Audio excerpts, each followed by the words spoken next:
नमस्कार। आई witness news पर आज देखिए फटाफट अंदाज में 15 खबरों का बुलेटिन। ना नेट बर्बाद करिए और ना समय, पर खबरों में क्या है खास ये आपकी जानकारी में हो, इसीलिए शुरू कर रहे हैं ये बुलेटिन।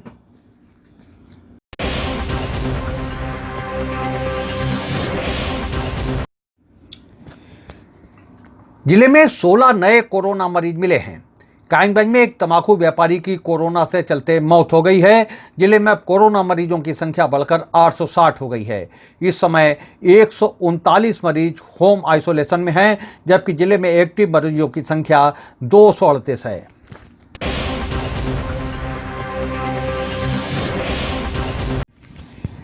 जिले में गंगा रामगंगा की बाढ़ का प्रकोप बढ़ रहा है। शमशाबाद इलाके में कई गांवों के लोग घरों को छोड़कर सुरक्षित स्थानों पर पहुंच गए हैं। जिलाधिकारी मानवेंद्र सिंह ने बाढ़ के मद्देनजर रामगंगा नदी के पुल तक जायजा लिया। जिले में रामगंगा में बाढ़ के बाद ही बाढ़ की स्थिति विकराल होती है।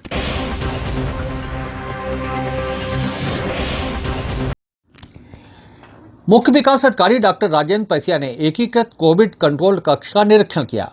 मौके पर 81 होम आइसोलेट केस एक्टिव पाए गए और सभी सामान्य बताए गए। डीपीआरओ व अन्य कर्मचारी उपस्थित रहे।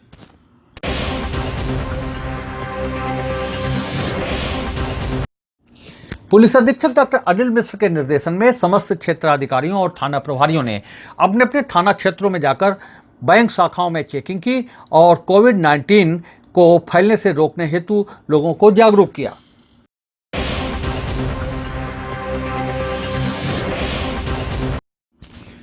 गणेश चतुर्थी 22 अगस्त से है, लेकिन कोरोना के कारण सार्वजनिक कार्यक्रमों पर प्रतिबंध लगने के चलते गणेश महोत्सव में इस बार पंडाल नहीं सजेंगे। मूर्ति स्थापना भी नहीं होगी। इस फैसले से मूर्तिकार भी प्रभावित हुए हैं। गत वर्षों तक समितियों के लिए 8-10 फीट ऊंची प्रतिमाएं बनाने वाले मूर्तिकार इस बार 1-1.5 फीट की ही प्रतिमा बना रहे हैं, ताकि घर घर में गणपति विराज सकें।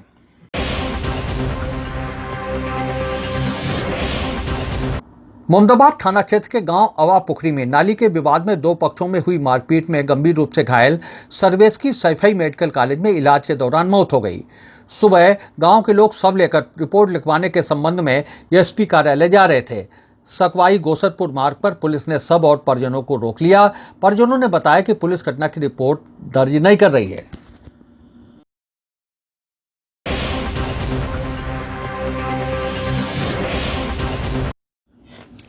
मोमदाबाद थाने में हुई पीस कमेटी की बैठक में तय किया गया कि इस वर्ष गणेश चतुर्थी और मुहर्रम में कोई कार्यक्रम नहीं होंगे। न तो कोई गणेश प्रतिमा की स्थापना करेगा और न कोई ताजिया रखेगा। सिटी मजिस्ट्रेट अशोक मौर्य, शिव सिटी मन्नीलाल गौड़ और इंस्पेक्टर जेपी शर्मा की मौजूदगी में हुई बैठक में तय किया गया कि सभी लोग अपने अपने घरों पर गणेश चतुर्थी और मुहर्रम का त्यौहार मनाएंगे।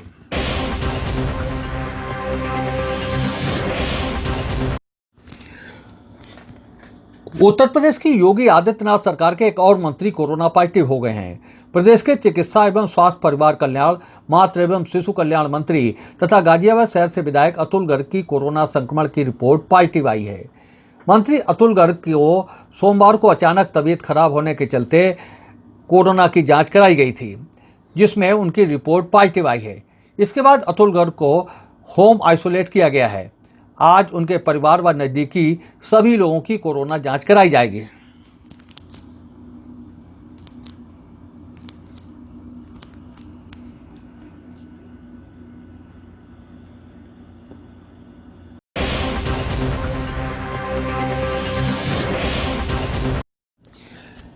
भाजपा विधायक रोशनलाल वर्मा के लापता पोते का दूसरे दिन कैमुआ नाले में शव पड़ा मिला।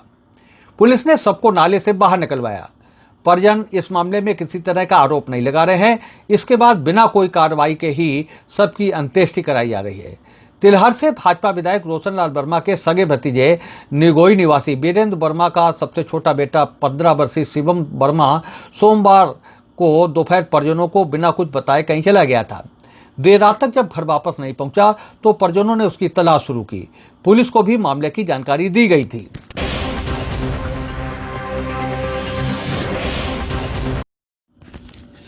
मास्क और हेलमेट लगाने के बाद भी चौकी इंचार्ज ने एक राहगीर से पुलिसिया रौब दिखाते हुए समन शुल्क वसूल लिया।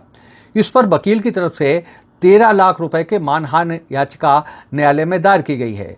शहर के बाकुंचा निवासी सुरेंद्र पांडे ने घोड़ा नकाश चौकी इंचार्ज बलराज भाटी के खिलाफ 13,12,200 रुपए की मानहानि की याचिका दायर की है।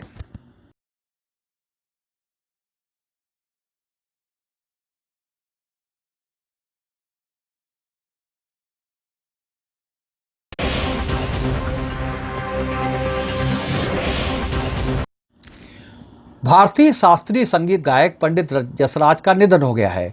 उनका निधन अमेरिका के न्यू जर्सी अस्पताल में हुआ है। वो 90 साल के थे। पंडित जसराज के निधन से संगीत जगत को बड़ी क्षति पहुंची है।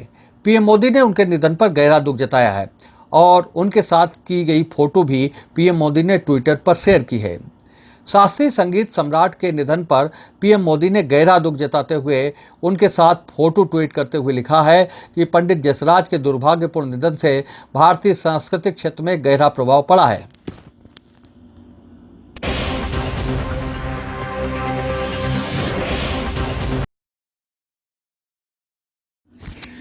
शास्त्री इंटर कॉलेज चंदुया के प्रबंधक अनुराग मिश्रा के पुत्र प्रयागराज मिश्रा की मूर्ति अनावरण के मौके पर नगर विकास राज्य मंत्री महेश चंद्र गुप्ता नहीं पहुंचे। अचानक कार्यक्रम रद्द होने से आयोजकों को निराशा हुई। बाद में भाजपा जिलाध्यक्ष रूपेश गुप्ता ने मूर्ति का अनावरण किया और वृक्षारोपण किया।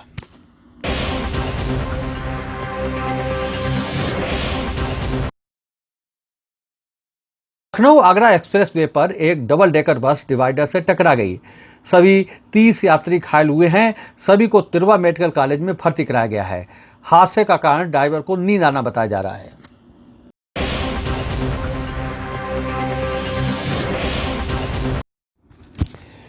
मौसम विभाग के पूर्वानुमान के तहत आखिरकार मंगलवार की शाम बदरा जमकर बरसे। 2 दिन से उमस से बेहाल लोगों को सवा घंटे की बारिश ने राहत दी। वहीं सड़कें और गलियां पानी से लबालब हो गईं। ज्वार और धान की फसल के लिए बारिश अमृत साबित हुई है, जिससे किसानों के मुरझाए चेहरे खिल उठे हैं। तो आज के इस बड़े बुलेटिन में बस इतना ही। हम प्रतिदिन आपको 15 खबरों का बड़ा बुलेटिन सुनाते रहेंगे, दिखाते रहेंगे। आप अपना समय और अपना नेट बर्बाद मत करिए। एक स्थान पर और विश्वसनीय नज़र से, विश्वसनीय कलम से खबरों का बिग बुलेटिन देखते रहिए।